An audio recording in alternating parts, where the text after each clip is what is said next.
It's 12:04. We never start late, but that's okay because we have technical problems. So welcome everybody. My name is Derek Maribon, in case you don't know me. This is Tiffany Reiser next to me, and this is the time where we have a moment of silence to acknowledge the beginning of this program and the fact that we're streaming live to a number of people around the world, especially in Iceland, as we talked about.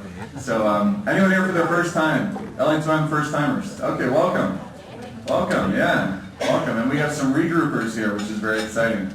Because David Murray happens to be from Regroup, and there's like a big agency down the street named Regroup, so thanks Regroup people. Hello, welcome. Okay, so this is Lunch and Ever Marketing, and here we are a 501c3 nonprofit. Just so you know, we're an educational nonprofit, which we spent a lot of effort to do last year. So we do pass the hat. I guess you know this routine, and we've actually been doing pretty good on passing the hat lately. So thank you to all of you who contribute. It's a suggested $3 donation, and that money goes to cover our costs. And I'm also hoping we can have maybe a big speaker, like someone like Seth Godin. I think Charlie said, why don't you get Seth Godin back here? So why not? You know, I think we can work on that. And so this money will go to support that, bringing a speaker in like that. So Tiffany, who does marketing for LA2M, will pass the hat, and then just pass that around and get the basket back to her when it reaches the end. And what else is going on? So we have a LinkedIn and Facebook group. You should all know that. We have over 1,000 members. We send out a weekly newsletter with all the speakers, information, just so you can keep up to date. I did just send out an email notice to all the agencies in town, trying to get them to be more involved, all the ad agencies. So if you represent an ad agency, some of you I didn't have your emails. So I know some of you web firms like Stone, sometimes you can just, any stoners? Any stoners here? No? Okay. One stoner? Okay, thank you. Yeah, I need your email. But the point is we want to get agencies more involved. So we're actually creating a sponsorship opportunity. Since we're a 501c3 nonprofit, anyone can sponsor this organization as a tax write-off. So I think we're going to kind of flare up those initiatives. Bob Shannon, where's Bob Shannon, our CPA right there? We can get you a receipt for the donation. And really, if we want to get behind bringing someone like a Seth Godin and doing something really cool in Ann Arbor, it'd be great if anybody wants to donate. Come talk to me or Bob Shannon. Okay. So just to give you an idea of format here, is the speaker speaks for approximately 30 minutes. There's some time for Q&A, and then we get to pass the mic. So you will get to pass the mic and introduce yourself briefly, and we get around the room with 80 or so people. This is a pretty big crowd. Yeah, David Murray must have some friends. But, we all pass the mic and we get done by one. It's one of those modern miracles of science. So, enough for me. Yeah, so David Murray here. I've known David for a while. He runs in a variety of circles. He's a social media kind of guy, and I think he's going to teach us something about brand loyalty and ROI and all those topics we're interested in. So let's give David a big round of applause. David Murray. Can you hear me? Mm-hmm. Excellent. Good afternoon. Thank you very much for having me. This is great. This is kind of like reunion. I went to college in the Ypsi, Ann Arbor area. I'm not going to tell you exactly when because I don't want to date myself, but it was a while ago, so it's cool to be back down in this area. Let's do some introductions. Yes, my name is David Murray. I'm the Director of Social Web Communications for Regroup. We're an integrated marketing firm just right down the street. You can find us at Regroup Inc. We have a Facebook page and our website. And if any of you are on Twitter, you feel free to follow me also on Dave Murr. As the picture shows, I do like to eat a lot. I also participate in a group blog called The Hungry Dudes, where we go around Ann Arbor and Detroit and literally basically just eat and take pictures. And restaurants love us because we eat their food and say good things about it. We take pictures for them. And I'm also the founder of Social Media Club Detroit, and the Director of Communications for Michigan's Technology and Knowledge Conference called the Future Midwest. And the reason I'm here today is because I want to talk a little bit about this thing called Humanization of Brand. Before I get into that, how many of you here represent small to mid-sized businesses? Cool. Any B2C? More B2B? Okay, cool. There's a lot of talk about in 2010, they were like, oh, you know what? 2010 was the year of social media adoption. everyone jumped on social media. It was awesome. And that's not necessarily true. If we think about it, social media adoption, maybe if we look at it from a consumer standpoint, yes, demographics on there. But when it comes to businesses, organizations, and how we communicate, no. There is a large percentage of companies and organizations and businesses that do not know how to communicate on the social web. I'm going to give you an example of what I consider the humanization of social media and a brand. I was in Chicago last year for a conference called StopCon, and something weird was happening. It was just strange. I don't know if it was like planetary alignments or something, but there was literally like a Bermuda Triangle of technology there, and people were losing things. Like one of my friends lost an iPhone, someone lost an extension cord to their laptop, someone lost their laptop. Yeah, and no one could find or trace back where these things were disappearing. It was literally like it was there, and then it would just phantom disappear. I thought I was going to escape readily unscathed. However, on the very last day, I lost my car keys. Like gone. Like everyone else, I had no idea where they went, and I had to have them to get to the last day of the conference because I had to drive my car there. So I'm like, I knew I had them, but they're gone. So I'm in Chicago, stuck with no car keys. So I called the dealer. This is a Sunday. They're not open. The most closest Chicago-based dealer wasn't open. So I went on the website where I was able to fill out a 16-page form to tell them my keys are gone. Please give me new keys. And I expected a reply within 7 to 10 business days, as it said in the bottom right-hand corner. So in my frustration, I tweeted, "Looks like I lost my car keys. Stuck in Chicago for a day. What should I do?" And a couple of my friends who were in Chicago were like, "Hey, I actually know someone who works with the car company that your car belongs to or your keys belong to. I'll get you in touch with them." They're on Twitter too. More interesting was a gentleman called Jeff Martinez, I think his name was, who was a locksmith. And he's like, "Hey, where are you?" I'm like, gave him the location. He's like, "Oh, okay, I can be there in 15 minutes. What kind of car do you have?" I gave him the name of the car, which was a Nissan. He's like, "Oh, okay, you need an electronic key. Yeah, if you go to the dealers, they're going to cost you X amount of dollars. However, I'm happy to do it for you for this amount." So in about half an hour, this guy comes up, recodes my key, gives me a new key to my car, and I'm out of there. 7 to 10 days later, I get a reply back from that phone. "Sorry to hear about your keys. Feel free to contact any of our dealers, and we'll be happy to supply you a new one." And then also later, the people who represented Nissan on Twitter and Facebook contacted me. "Oh, glad you got it all figured out. Now you know how to find us on Twitter and Facebook." Oh, thank you very much. That was really great. Jeff Martinez, in my opinion, is the representation of humanization of a brand, business, large or small. And that's what we're going to talk about today. Because if we think about it, when it came to messaging, it was very one way. The big brands, the big companies pretty much shout at you and say, "Hey, buy this thing. Look at this."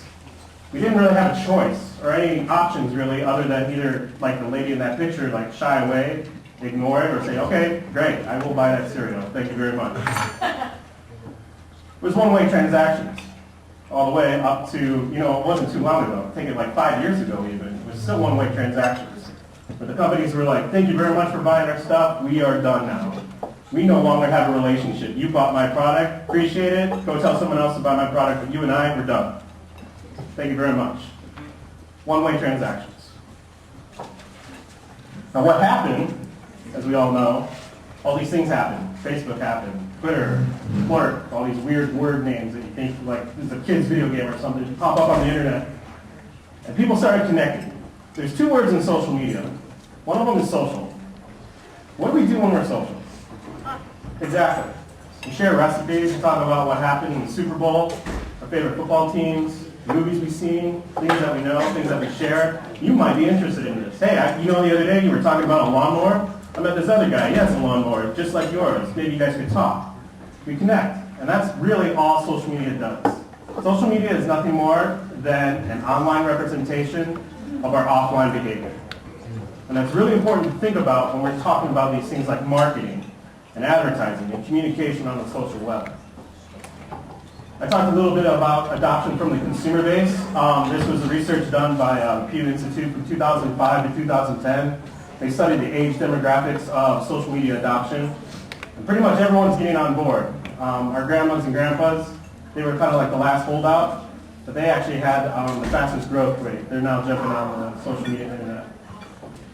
The 18 to 29-year-olds, of course, were there to begin with, and their growth is steadily slowed down a bit. They're still there, and they're still the dominant demographic, but the point of this graph is it's not just the 18 and 29-year-olds anymore. And this all leads to something called the rise of the savvy consumer. The real social media experts, or social media, what we like to say at Regroup is social web communications, because that's the real deal. You need to communicate to the people that are communicating already online. You don't necessarily need to market. What you need to do is build relationships and cultivate the conversation. It sounds like trek words, you may have heard those so many times, but it's really true.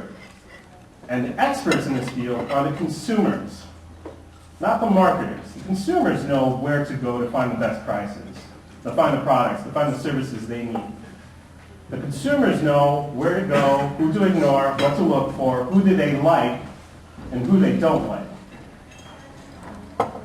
Because access is now given back to the consumer, whereas before we had the one-way messaging, look at my bulletin board, look at my newspaper ad. And you know what? I don't have to look at your bulletin board anymore. I don't have to look at your newspaper ad. What I can do is go online, Google search something of something that I need, and maybe a YouTube video shows up from a company that I'm like, you know what? I do need that product.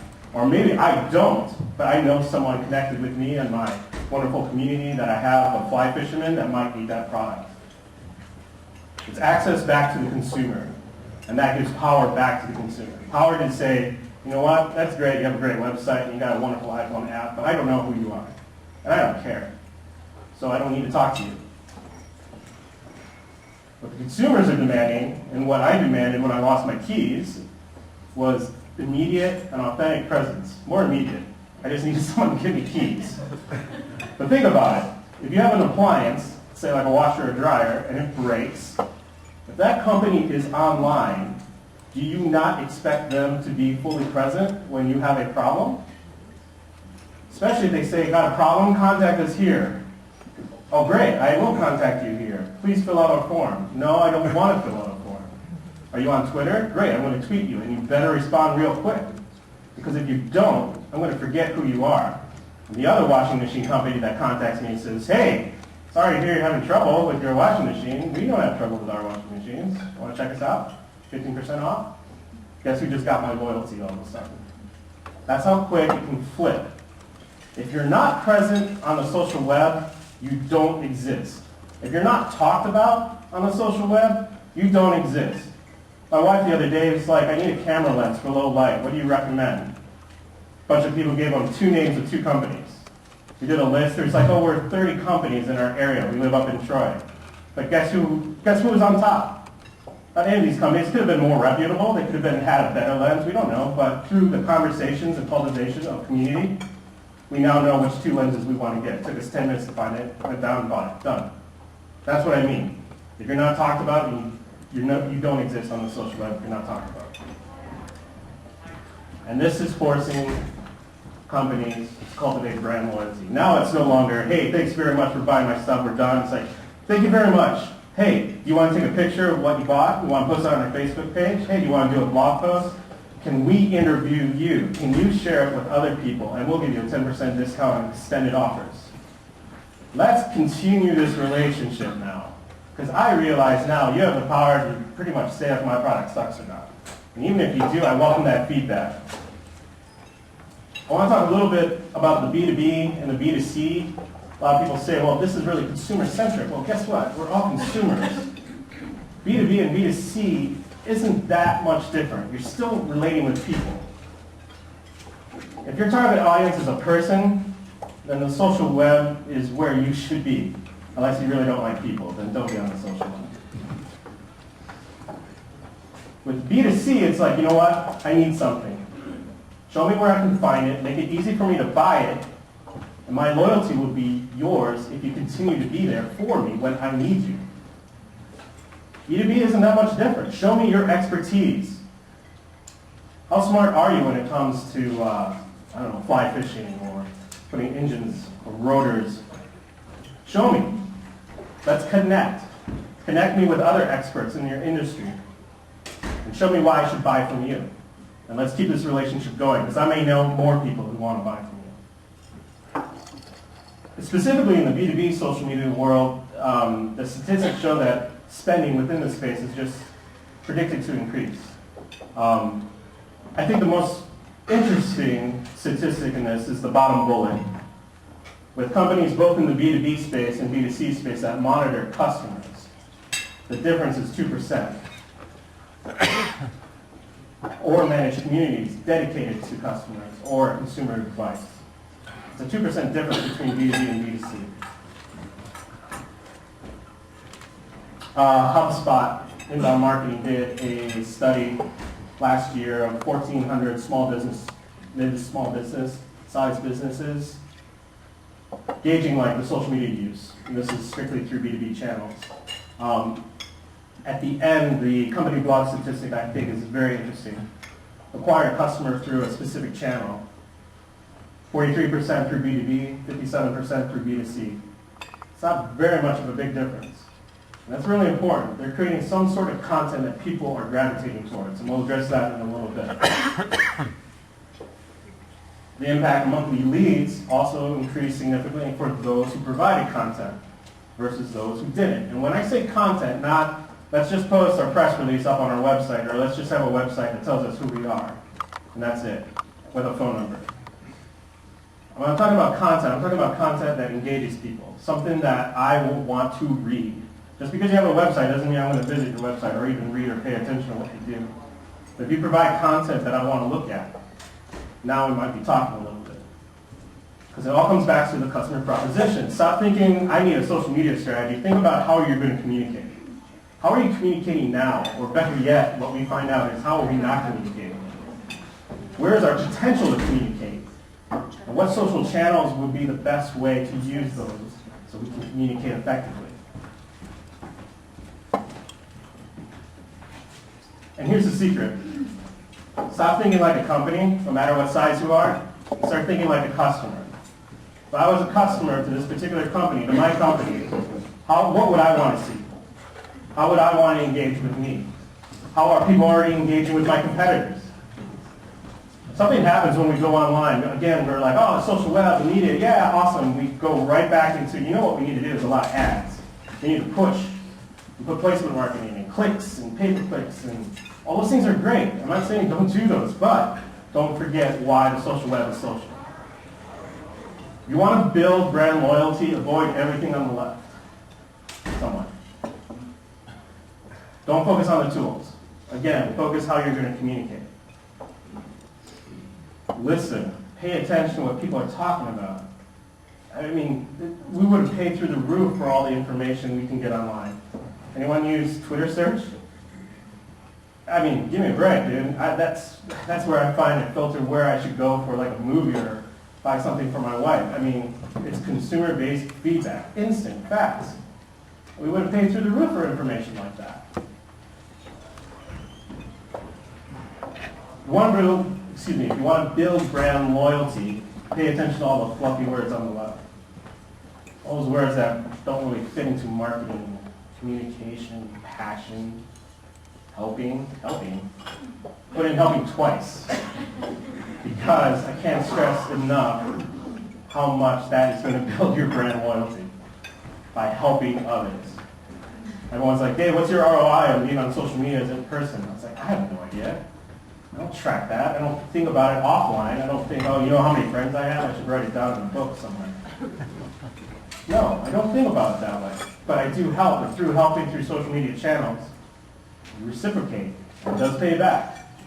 Same thing. 2 words, passion and emotion. These are the engines of the social web. Is it any surprise why the cute, fluffy kitten who did something cute gets 1 million views?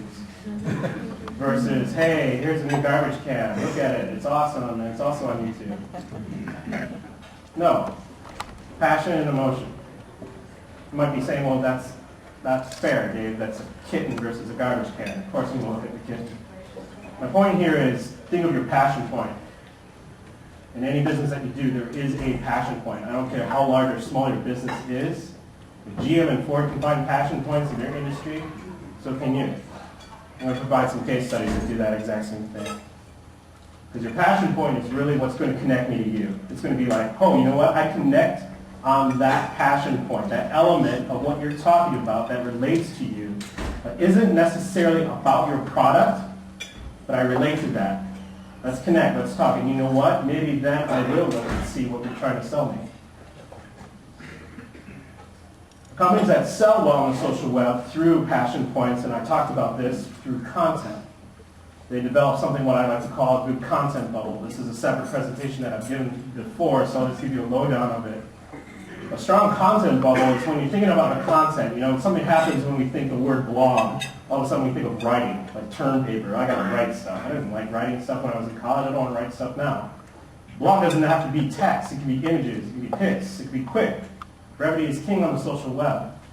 But when you think about the type of content you want to share, think about core subject. What's the one thing you could talk about that's a passion point about your product? Think about related subjects to that core subject. Because if you just talk about that core subject, you're going to be boring real quick. Most important, put in the passion subjects. Where passion element points to this core subject that people are relating to. And then add shared content. What are other people already talking about? Hey, did you see this interesting article from this guy who did something like this? Check it out. You should see his video. He's got a great website too. Again, going back to helping. Because the process is flipped. As consumers and as visitors of the social web, we don't go to the website going, you know what site I need to go to? I'll subscribe to the RSS feed, and that's content will come to me. Or my sync is broken. Sync broken. Need to fix. Google. Oh, great. Or a YouTube video just popped up. And then here's a plumber showing me how to fix my sink through his YouTube channel. The process is flipped. We don't go to the source anymore. Now we go to what we want to find, and if that source provides us what we want to find, then we begin to build trust with that source. And that's incredibly important when you're providing content out there. Don't think, this is going to be awesome, we're going to get so many hits. Would you go to your content? If the answer is no, chances are I'm not going to go to your content. Because you want to provide content that people will want to share. Not just, this is a great post, but give me a reason to grab it, put it on my site and say, hey, you know what, these guys are doing awesome things. Look at this blog post they did, or this video, or this slide presentation. Anything. Make your content shareable. Add those little widgets, those little buttons that you can click and say, oh yeah, see, look at this, I tweeted this, this is awesome. People like to share stuff. We've always liked to do that. Make your content awesome so people will want to share. Because ultimately what you're doing is you're being a representative of your industry. And this is an opportunity versus, well, you know, I just want to look at the bottom line. That's all I want to look at. I'll tell you right now, companies who just look at the bottom line, that's exactly where you're going to be, at the bottom. If that's all you're concerned with, you're going to have a short lifespan. Think about your industry. Take pride in what you do. Think about how you can represent your industry through the social web channels, online and offline. Because it's blurring real quick. Because your customers are out there. And like I said, all I need to do is Google something, and if your content's there, guess what? Chances are I might click on it. But that's what I need. A lot of people are like, this is great. I have no time to do this. Trust me, I understand. I don't sleep much. It's just the reality. Things are going so fast, don't worry about catching up. So worry about how you're going to communicate and focus on the best channels to communicate through. Maybe you have internal sources, resources that are willing to step up and say, you know what, I've been on Twitter and I've been on Facebook, I kind of understand these things and I've kind of been paying attention, you know, how my generation works online. I'd be happy to help. Encourage that person, give them a promotion. Don't mean you have to pay them more, just give them a title, take them out to lunch, they'll love it. You know, say, excellent, guess what, let's talk, let's think about how we're going to communicate. Think about the type of content that you'd want to share. you probably already have buttloads of content stored somewhere in those things we call folders. Does any of that be regurgitated or put online in a different way? Maybe instead of reprinting it, can we put it as a blog post? Can we do a video series about it? A lot of the times we find that our clients have all the resources, they just don't know where to look. And they have all the content, they just don't know how to put it together online. Calculating the ROI. That's a big question. ROI. A lot of people are saying 2011 is going to be the year of ROI. I wouldn't necessarily agree with that. I think it's incredibly important. It's incredibly important to be able to measure what you're doing. But you have to ask yourself, what is it I really want to measure? Jay Baer and Amber Naslund are coming out with an excellent book. I'm trying to remember the name of the book. I think it's like, I will provide it in the presentation. I think it's like The Power of Now. And they talk about ROI. And they define 3 categories that most companies have to start with. And I agree. It's usually either brand awareness, brand loyalty, or transactions. And most of the time, you can only focus on one, by the way. They say you need to focus on one. And a lot of times it leads all the way back to brand awareness. Guess what? People don't even know who we are. So now we've got to focus on brand awareness. So how do we calculate ROI on that? Well, very much so. Outline what you do through your social media channels as you're building brand awareness. Put that against what you're doing as far as transactions and sales and all those numbers and all that data. Lay them on top of each other and see if there's any correlation as you start building your social media content and your presence. Is there anything that you did that relates to spikes and increase in sales or transactions or mentions or likes or anything, followers? See what's connecting, and there you can have a starting point to build true long-term ROI. I was at Blog World just last year, and they had a great panel, and one guy said, he was from Dell, he said, ROI can't exist through social media channels the way we want it to, because social media is so fast, we expect ROI to be just as fast. It doesn't work that way. You have to think long-term when you think ROI. So I have some case studies to show you that do everything that I just talked about. And they follow these B's. They're personable, they're authentic, they're accessible, they are a helpful resource, they're consistent, and they're outstanding. First one's this guy. The guy in his underwear. This was introduced to me actually also by Blog World by a guy named David Griner. He's Griner on Twitter, excellent gentleman to follow. Helps a lot of resources. He introduced me to this. Sandfields is a Canadian company, underwear company. And they found a passion point about underwear, and that was cancer awareness. So they found a gentleman who had testicular cancer, went through testicular cancer, and wanted to build awareness on that specific thing. So what's a way we can do this marketing through social media that's different than anything else we've done before? Guess what? You get to wear underwear, and everyone gets to watch you. It was very much like reality TV, voyeurism. You got to see a guy in his underwear go through his day. They had a flat, they had cameras set up. Their original goal, I think, was to raise $9,000, and they did that like that. So they had to increase the goal up to $50,000, which they did. I don't know how much they sold in underwear. That may not have been their goal. They could have been very much wanting to build on brand awareness. Any of you hear of ShipSir? Online shipping industry, trading platform. This is pretty much probably like right now the buzz about this company in the B2B world. Anyone who says, you know what, I'm sorry, my business is just too traditional. Look at this case study. This is a shipping company, online trading platform. If you don't get more traditional than that, and who can dive into the social web like these guys have, you're missing a big piece of the picture.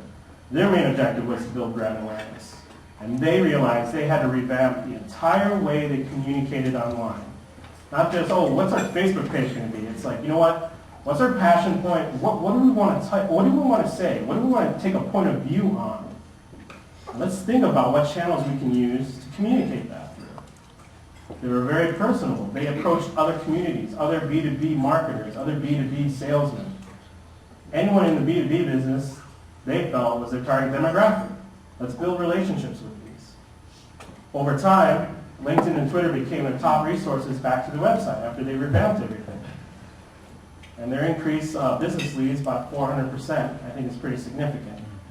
I think that's pretty good ROI. Going back to the B2C world, another Canadian company, Norris, they're kind of like Campbell's Soup. They had rice complement to dinner, and the whole campaign was it was 25% less sodium. And so they had two salt shakers in their traditional advertising, peppy and salty.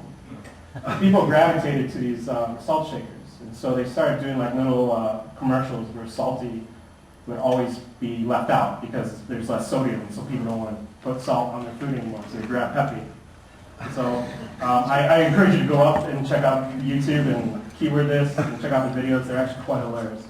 But this wasn't a stunt. It was actually an implementation, integrated campaign. They started very traditionally with TV, advertising, news, and then jumped to social when they saw people were really relating to salty. You know what? Let's create a Facebook page around salty. Let's sell salt and pepper shakers of salty and peppy. Let's have a Twitter account just on salty. Their Facebook page has like over 25 pages of people taking pictures of salty and peppy in different situations. They have like them going to Vegas. One guy was taking pictures of how salty kept killing peppy over and over again. But basically, you know, their main competitor was Uncle Ben's Rice, and they beat them. They beat them. So outsold Uncle Ben's, is the #1 brand meal on company. Back to the B2B world, Crabby Lighting. LED lighting. Another, wow, that's really exciting. They made it really exciting because they found a passion point that no one should ever have to work in crappy lighting. Everyone see Joan Volcano versus Volcano? When he goes into the office and the lighting's flickering, it's like it's tinged blue and it's depressing. That's exactly what they tapped on. They made funny commercials about crappy lighting. They invited other businesses to share their crappy lighting, and if Cree liked it, they may come in and just give you a free installation. They created a blog and a community so people can bitch and complain about their crappy lighting.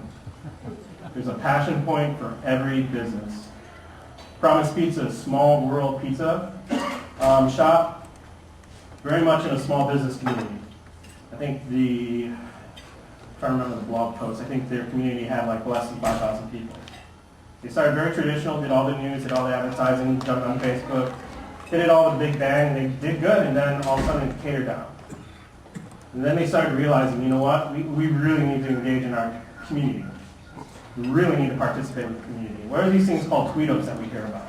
You know what, let's use our shop and host tweetos, or blog accounts, or mommy blogging meetings. So they turned their business into a community business by involving the community and inviting the community towards them. And then, as you can see on the bottom one, they won Best Pizza in Austin. 7 months in business. It's amazing if you think about it. So again, let's quickly review here. You know, brands used to represent the logo. Thank you, come again. Now it's thank you. Please come again. Please come again. Please come again. And thank you. Adoption into best practices is forcing brands now to create loyalty. The humanized brands will win. The ones that communicate online the best are the ones that are going to win the business. The ones that are found are going to be the ones that win the business. Don't forget passion and emotion. Get people to your door. Make it easy for them to open the door. Don't give them 10 locks or they'll walk away. Build your foundations. Listen. Find your resources. Think about your content. Would you read it? Is the content online right now something you want to share? And engage and reevaluate. This is an ongoing process. It doesn't stop.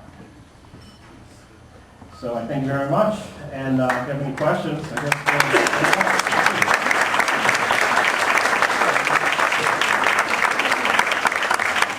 Who has a question?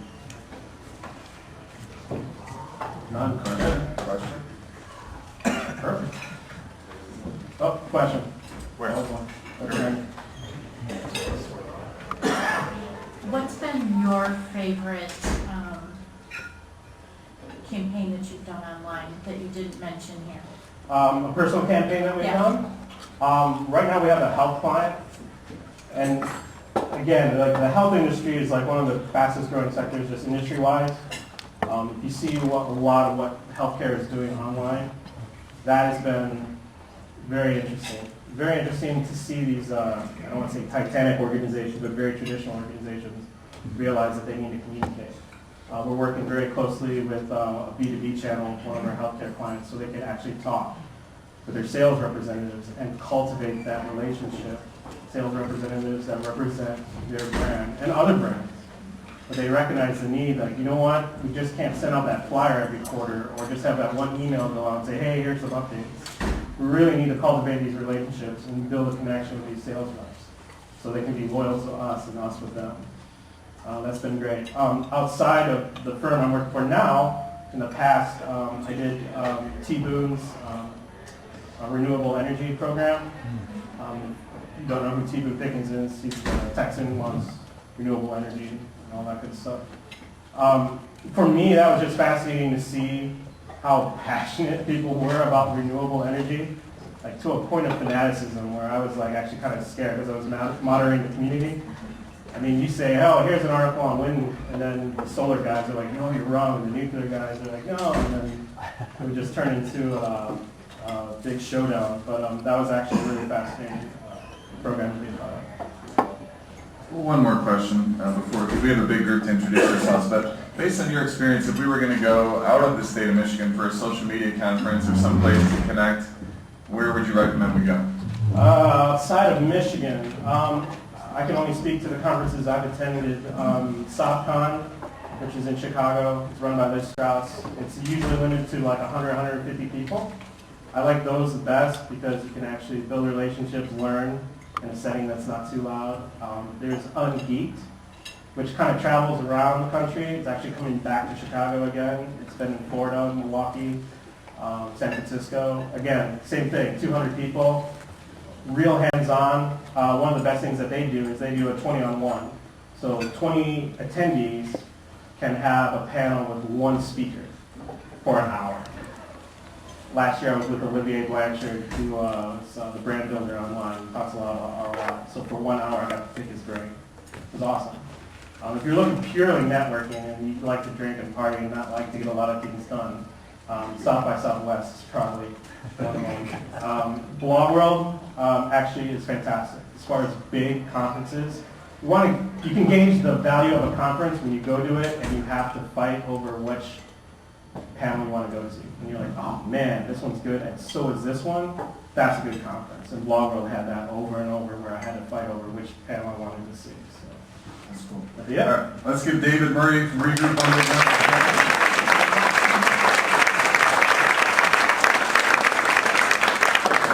It was a really interesting talk. I learned a lot of good points, and I hope you did too. And our online audience. Okay, so Carrie, you're gonna kick us off. We're gonna introduce yourself, which company you're from, and if you have a quick ask, and then pass the mic, and we'll get around the room in 19 minutes. Carrie Jernigan. You already did it. I'm Carrie Jernigan. I'm Carrie Jernigan from Regroup, and I work with David. Hi, I'm Ashley Edwards from Regroup. I also work with David and Carrie. I'm Matt Zumstein from Regroup. I work with David, Carrie, and Ashley. Well, I'm Brenda Foster. I'm with the Institute for Human Adjustment. Chris, Lynn, Mandy, and Pandy.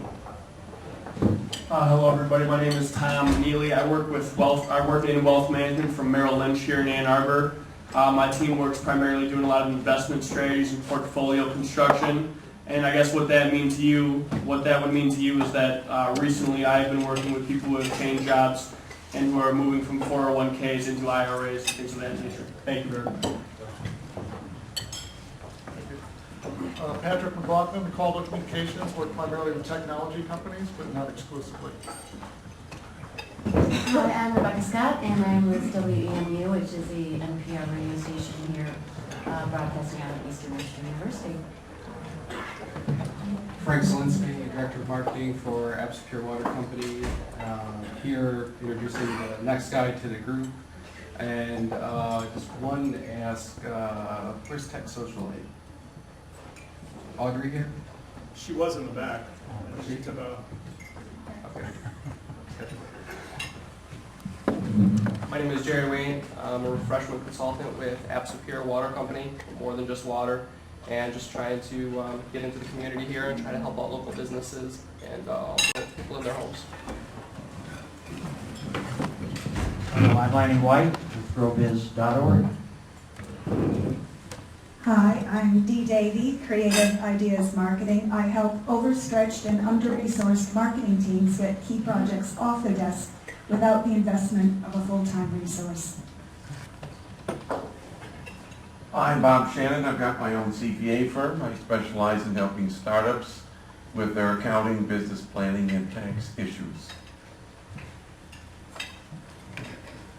Hi, I'm Kathy Kaczynski, marketing consultant for RJ Conlon Marketing and Design in town, and also a teaching assistant at Eastern Michigan University in their integrated marketing and communications program. Hi, I'm Ryan Burns. I'm an embedded electronics engineer, but I also organize Ignite, and our 5th event is February 9th at Blau Auditorium. A lot of people have talked, including Derek. It's 5-minute talks with 20 slides that auto-advance every 15 seconds. It's a lot of fun. Hope I'll see you there. I'm Roger Rail. We had some problems with the Wi-Fi. Anybody watching online, we're going to re-upload it later today. Thanks, David. I really appreciated your program. I got a lot of good ideas from it. I'm Brenda Bentley from City Walks. I'm a local author. I've written River Walks and Arbor, and I'm passionate about keeping the belly fat from growing. Hi, my name is John Porter. I've just come here and got information and little ideas, and I'm between jobs, and these are always very good venues to learn how to pursue other options. Hi, Michelle Shannon with Prepaid Legal Services, and we help small businesses, families, and we also do employee benefits to help protect your employees. Hello, I'm Damon Mark from Dexter Wireless. We do business-to-business consulting for cellular services as well as retail cellular services. Our primary carrier is Verizon. Jeremy King. I'm a soon-to-be Ross MBA graduate in marketing, looking for brand management, product management opportunities in Southeast Michigan. I'm Ross Johnson. I do a lot of different things. One is the WordPress Ann Arbor group, which is meeting next Wednesday. We were lucky enough last month to have Dave come and speak for us, and Wednesday we're going to have someone talking about SEO and Kyle Stoop about branding your WordPress blog, so come check us out. It's 7 to 9 next Wednesday at Work College Exchange. Hi, I'm Tiffany. I work at Engetics, Interactive Marketing, and I also do LA2M marketing business. So we have a Foursquare LA2M check-in. So check in on our smartphones. It's super fun. We don't have any deals yet, but we should do that next. I'm Chris Mullins. I'm a PPC account manager at Research Division in Ann Arbor. I'm Eric Ducatz. I'm a marketing and sales guy giving Mike Nato some help at Affordable Computers, for those of you around town that know him.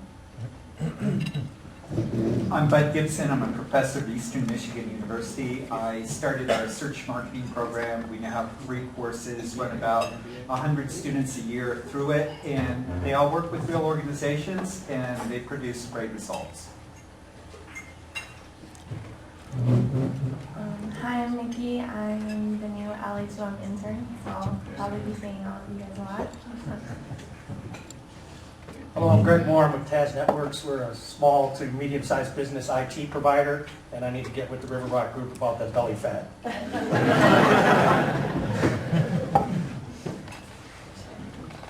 Hi, I'm Kit Morgeson from O&W, and we are a local beer distributor. My sister and I represent the 5th generation of our family-owned beer distributorship, and we distribute beer to Washtenaw, Livingston, Wayne, and Monroe counties. I'm Greg Creason, Director of Marketing for United Road, and I just came here to hear some great stuff from Dave, so thanks. Harris, tech writer, internet infrastructure and engineering. I'm David Waite, and I'm one of the new interns at Engetics.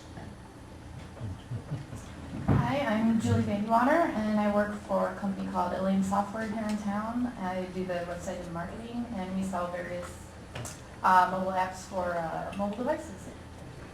Oh, I'm sorry. Hi, I'm Jean Lieberman with Personalized Productions. We focus on project management and tools and do training and consulting. Hi, I'm Judy Bromberg. I'm with Romberg Associates. We're a translation and interpretation agency. We provide all types of language services, interpretation, translation, website localization. We also publish books in different languages, and we train people to become qualified interpreters. One prerequisite: must be fully bilingual.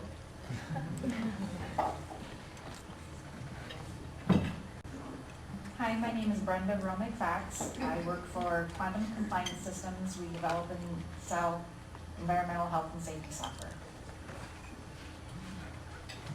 Hi, I'm Steve Califf, and I offer CFO consulting for early stage companies. So part-time CFO, fundraising strategy, financial forecasting are a few examples.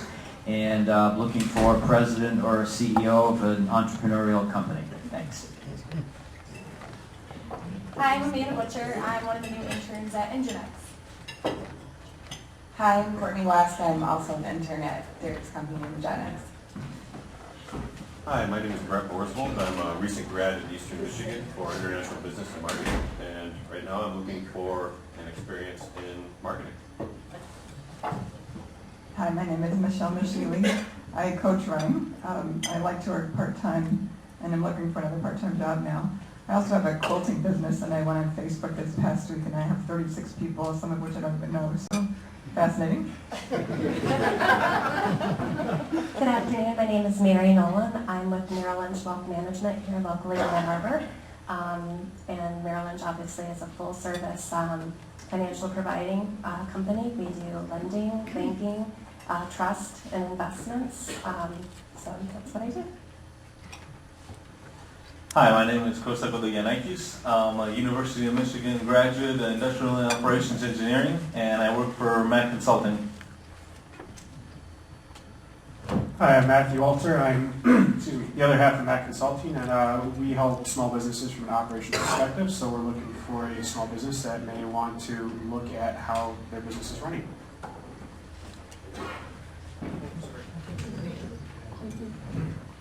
Hi, my name is Susan Huntzberger. I'm a professional organizer. My company is Strategize Organize, LLC. I help people with their paper, things, and space in residential and also educational settings. Hi, I'm Becky Teller, customer service. I work in customer service at Huron Valley Printing and Imaging. Hi, I'm Jennifer Schwartz. I'm one of the account managers at Huron Valley Printing and Imaging. We offer marketing support and print communications to our customers. Mark Schisler with Third Screen Gurus. We work in collaboration with organizations and companies that are helping other companies establish their marketing and advertising plans. We deliver the access to the SMS channel.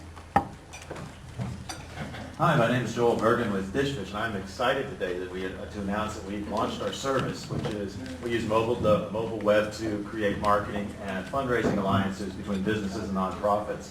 And we also let anybody create a mobile website. And to give back to the community, we're offering anybody in Washtenaw County, if you want to create, especially job seekers, which I know there's a lot of us in here. So if you want to create a mobile website, you can go on dishfish.com, put in your information, a little miniature resume, and we'll give you a QR code that you can print on your business cards. Because people scan it, it goes right to your little mobile web page. So please check it out, and it's at dishfish.com. And we're also looking for talent, so if you want to get involved, come see me. Thanks. Hi, Jane Delancey Design.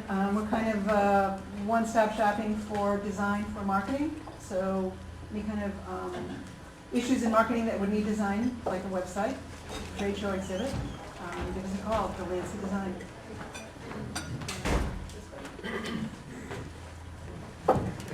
I'm Michael Trevicko. I'm an independent marketing consultant. I help businesses accelerate their sales with branding, messaging, and strategic planning. Hi, I'm Tom Crawford, and just about to launch a new iPad app, all visual cooking. So if you know somebody who needs to be better in the kitchen, check out vizchef.com and at vizchef on Twitter. That's V-I-Z chef. Hi, I'm Jeremy Little with Superior HR Solutions. I help small and mid-sized companies with all of their HR needs, from compliance to performance management, hiring, firing, unemployment. I'm looking for business owners, CEOs, presidents of companies with 15 or more people to help take that off their plate. I'm Joan Williams. I'm with Damien Farrell Design Group. He's a local architect. He creates spaces to live, work, eat, and play. You can find us on Facebook at Damien Farrell Design Group. I'm Kathy Zadrinsky with Environ International Corporation here in Ann Arbor. We are a full-service environmental consulting company, and we help our businesses resolve their environmental challenges. My name is Kim Katchadourian. I'm an in-transition marketer, but in the meantime, I'm staying very busy, so I decided to make a list. I'm now adjunct faculty at Washington Community College teaching marketing. I'm writing for AnnArbor.com and for WCC's Career Focus magazines. I have a local blog called jobsinA2.com, so if you're looking for jobs. And I'm known as the Geeky Marketer. Hey everybody, I'm Don Klein, Director of Marketing at Foaming Artists. We're a local booking agency, booking musicians all over the world. The roster of about 50 artists. And in addition to the brand management of the agency, I handle social media for several of our artists. And this is really helpful. Thanks, Dave. Hi, I'm Mary Lou Olds with Boulevard Financial. We help individuals, businesses, and families fireproof their financial future. I'm Dan Armanchik, and I'm a freelance web developer here in Ann Arbor, but my passion is amateur radio. We have our amateur radio station at the Hands-On Museum. If any of you are interested, drop by and see us sometime. And I've also published a couple, an ebook on how to get your amateur radio license. So if you're interested, just see me. I'm Benjamin Jenks. I'm a local artist, entrepreneur, blogger. Hi, my name is Dustin Crude, and I work for Arbor Scientific. We sell cool science toys that teach science educators. I'm Bruce. I'm also from Arbor Scientific, and I'm a web developer. I'm Peter Wright, president of Arbor Scientific. I'm Carter Sherwin, Frog Print Studios, and I'm a commercial and portrait photographer. Wow, that was quick. Yes, my name is Derek Marivon, CEO of Ingenix Digital Marketing in town. You heard from all of our people out there. But I also teach the new media driver's license at Michigan State University, which is really fun. We have 160 students going through this semester, which is kind of neat, learning all about new media marketing and kind of the stuff we talked about here today. So, has this side gotten your bills yet? Have you been able to pay your bill? Yeah. It seems like everything's running in slow-mo as far as service today, so I apologize. But it is 5 minutes to 1, so next week we're going to have Rob Gorin from Google. So it's going to be all about YouTube marketing, which is going to be really cool. He got clearance to give this presentation. It's brand new from YouTube, not Google, right down the street, which owns YouTube. But we're not going to be able to stream it. So those of you streaming, Google Legal does not want us to stream next week's talk. So you're going to have to show up. So first come, first serve for seats, and bring a friend, and yeah. So anyways, anybody else have a quick announcement? Any other quick announcements? Yeah, come to Ignite. That's a great event. What's the date again on that? February 9th. February 9th at the Blau Auditorium in the evening, right? Yep, and igniteannarbor.com. Yeah, igniteannarbor.com. That's a really fabulous event. That's a nice conference you don't have to travel for. It's right here at the beautiful Ross School of Business. But yeah, pay your servers. Hopefully they'll come back to collect the money. And big thanks to Dave Murray, and we'll see you all next week at LA2M. Thank you.